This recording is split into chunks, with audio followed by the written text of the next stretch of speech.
গ্রামে মানুষ ধরেন হাসি ঠাট্টা করে বলে যে বউ পাল্টানো যায়, প্রতিবেশী পাল্টানো যায় না। তো এই যে আমাদের 4,500 বর্ডারের যে প্রতিবেশী ভারত, এই প্রতিবেশী কিন্তু আমরা পাল্টাতে পারবো না। তাহলে এখন প্রতিবেশীর সাথে যদি আমাদের বৈরী সম্পর্ক থাকে, তারাও ক্ষতিগ্রস্ত হবে, আমরাও ক্ষতিগ্রস্ত হব।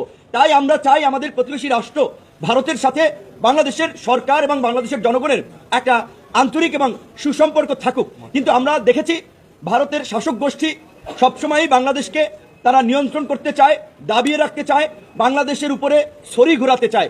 এই যে একটা আপনার আমাদেরকে অবমূল্যায়ন করা কিংবা এই যে দাদাগিরি করা, এই যে আমরা মানব না। তো ভারতের শাসক গোষ্ঠী যদি তাদের রাষ্ট্রীয় পলিসির এই দাদাগিরি পলিসি পরিহার করে, এই কর্তৃত্ববাদী ছড়ি ঘুরানোর রাষ্ট্রনীতি পরিহার করে বন্ধুসুলভ আচরণ করে, বন্ধুত্বের সম্পর্ক গড়তে চায়, আমরা তাদের সাথে সম্পর্ক এগিয়ে নেব, আমরাও তাদের সাথে বন্ধুত্বের সম্পর্ক গড়ে তুলব। কিন্তু এই যে আপনাদের মাধ্যমেই আমরা জানতে পেরেছি যে বাংলাদেশের বেশ কয়েকজন ছাত্র নেতাকে নাকি ভারতের নিষেধাজ্ঞা দিয়েছে, কথাটি কতটুকু সত্য আমরা ভারতের ফরেন মিনিস্ট্রির মাধ্যমে জানতে পারলে ভালো হতো। কিন্তু ইতিমধ্যেই কিছু নজির আমাদের সামনে রয়েছে। যেমন আপনারা জানেন অভিনেত্রী বাঁধন আমার সাথে তার একটা ছবি থাকার কারণে সে নাকি ইন্ডিয়ান আপনার ভিসা পায় নাই, যেটা সে আমার সাথে পার্সোনালিও বলেছিল।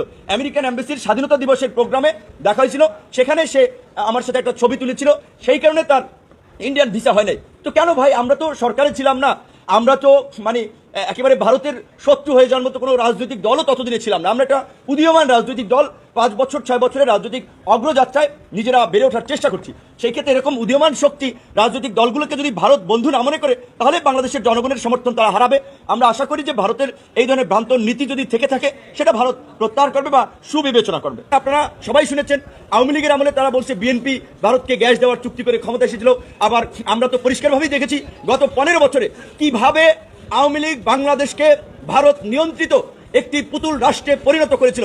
এবং এই শেখ হাসিনার পতনেও শেষ দিকেও ভারতের সামরিক বাহিনীর হস্তক্ষেপে শেখ হাসিনা কিভাবে এই দেশে গণহত্যা চালাতে চেয়েছিল এবং রয়ের সহযোগিতায় গণহত্যা চালিয়েছিল, সেগুলো আজকে পরিষ্কার ভারতীয় গোয়েন্দা সংস্থা রয়ের সহযোগিতায় এবং ভারতের সমর্থনে। কাজেই আমরা বলেছি যে দল নয়, মত নয়, সবার আগে বাংলাদেশ, সবার আগে বাংলাদেশ, সবাই মিলে গর্ব দেশ।